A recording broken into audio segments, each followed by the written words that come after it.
Ամանորի շունչը զգացվում է, ամենուր թևածում է տոնական տրամադրությունը, շուրջ բոլորը զարդ ու զարդարանք, փայլեր ու պսպղացող լույսեր են, տարեվերջյան հրաշքի սպասումով։ Մարդիկ, ովքեր հոգնել են ամանորյա ստանդարտ, դասական ձևավորումներից եւ փնտրում են յուրօրինակ, նաեւ կրեատիվ լուծումներ, գիտեն ուզածը կգտնեն աշխարհի լավագույն 100 հայ դիզայներներից մեկի հետ։ Մայրաքաղաքի ամենախոշոր տոնական միջոցառումների ձևավորումը Գայանե Խոջայանի ձեռագրով են։ Արդեն ընկեր դարձած ընկերությունների համար են կարել շատ գեղեցիկ աշխատանքներ, ինչպես նաև ունենք նոր համագործակցություններ բազմաթիվ նոր ընկերությունների հետ։ Որն է այս ամանորի թրենդը, ներկապնակի որ գույներն են ակտուալ տոնական ձևավորումների համար, առանցքներ ինչպես միշտ կան, բայց դիզայներն իր առաջարկն ունի։ Քանի որ այս տարի մեր մոտ շատ գեղեցիկ սիմվոլ ունենք, այսինքն հրեղեն ձիու տարի է,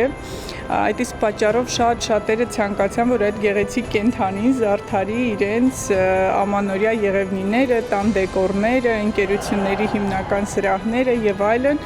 եւ ունեցանք շատ թեմատիկ ձևավորումներ հենց այդ սիմվոլով։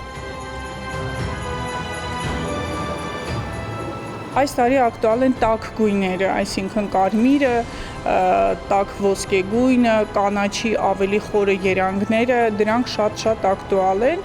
բայց ես միշտ բոլորին ասում եմ, որ ակտուալ է այն գույները, ինչը որ համահունչ է տվյալ տարածքին եւ տվյալ մարդկանց էմոցիոնալ զգացողությանը այդ տարվա հետ կապված։ Հենց դիզայների խնդիրն է, որ համադրի տարվա տենդենսները եւ տվյալ միջավայրի տրամադրությունը։ Նոր դիզայն, հետաքրքրություն, ինքնատիպություն, կարևոր սկզբունք, բացառել կրկնողությունը։ Պրոֆեսիոնալներն իրենք են թելադրում, թե ինչն ու ինչպես է նորաձև։ Ահա գրագետ ոճային լուծումներ ունենալու գաղտնիքը։